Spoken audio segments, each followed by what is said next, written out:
The war with Iran has just reached a very scary phase, and I'm not talking about the bombs and the drones. Hi, Paul Krugman here, doing a brief podcast instead of a full post because I actually spent the day with friends and doing other things, and this is a quicker alternative. Um, if you're following the news, do you know that the sort of ceasefire with Iran has been called off? Trump has reinstated the blockade. The Iranians are back to hitting things with their drones and missiles. The U.S. position has been wildly erratic. First, Trump said he was going to impose a 20% toll on all shipping, basically turn the Strait of Hormuz into a U.S. toll booth, which would have been wildly illegal and irresponsible, aside from being impossible. Now he says no, he's going to demand that countries invest in the United States, which is also actually wildly illegal. But in any case, is never going to happen. And yet, this is extremely scary.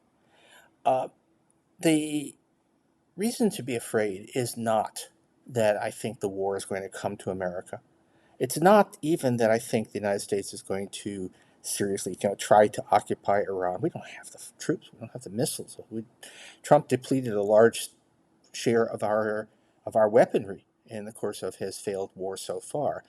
So this is likely going to be punitive strikes, maybe some war crimes along the way, but that's all. Um, but what is really frightening here is that it does appear as if Trump has given up on trying to extract something that looks like victory. If we go back just a few days ago, it appeared that what was going to happen was that Trump was going to de facto uh, pull out, give up on the project, uh, take advantage of falling oil prices because the strait was sort of kind of open, and try to spin a story about this was actually an American victory and the economy is great and look at the stock market, and just it was a little bit more than a little bit stupid and doomed.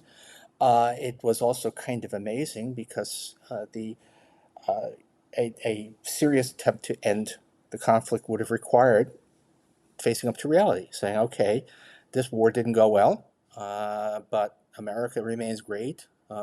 Sorry about that. But that was apparently not something Trump emotionally could bring himself to do.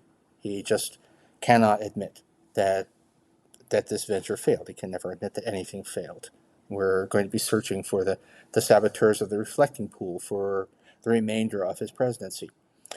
But uh, this is a change in strategy that is ominous because what is Trump's plan for the midterm elections? Here we have, the idea presumably was that there would be enough economic success and people would have sufficiently short memories that they would possibly give Trump credit for opening the Strait of Hormuz, but in any case, have put the gas price shock and the whole disruption surrounding the war behind them and be ready to start admitting that this is the golden age that Trump and company keep on claiming it is. Now that's all off the boards. Now it's just we're going to bomb Iran. No clear strategy there, but we're not going to even pretend that things are okay. We're going to blockade them, which actually has a little bit more leverage, but no hint that anything might be resolved in a way that would help Republican chances in the midterms. So what is going to happen? And I don't think it's a coincidence that just as Trump essentially gives up, not gives up in the sense of abandoning his war, but gives up on trying to achieve anything he can even spin as a positive outcome, that we now have an announcement that this Thursday he's going to have a prime time speech, which reports say is going to be about election fraud in 2020. Some reports hinting that he might try to declare the two Democratic senators from Georgia somehow illegitimate. Um, okay, that's not going to actually work, and nobody's going to be convinced by the claim that he actually won the 2020 election. But what is happening is that effectively, he's setting up the pretext, the groundwork for massive interference in the vote this November. That we're basically seeing the stage set for some kind of attempt to block fair elections, maybe block elections entirely. I don't know how this is going to play out. And that we are really now at the point where it's pretty clear that Trump and the people around him have given up on trying to win elections by actually winning over voters. They've decided instead that some combination of propaganda, misinformation, disinformation, and possibly uh, massive illegality is their way forward. Uh, and to say, well, okay, they wouldn't do that, that has been famous last words every step of the way.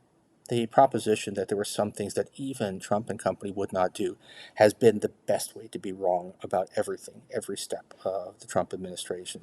So, in a peculiar way, the fact that Trump is back to bombing Iran is really bad news, not because of the bombs.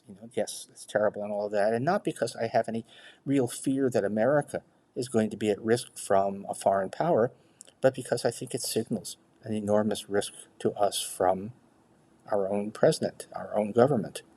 And, be afraid, be very afraid, and take care.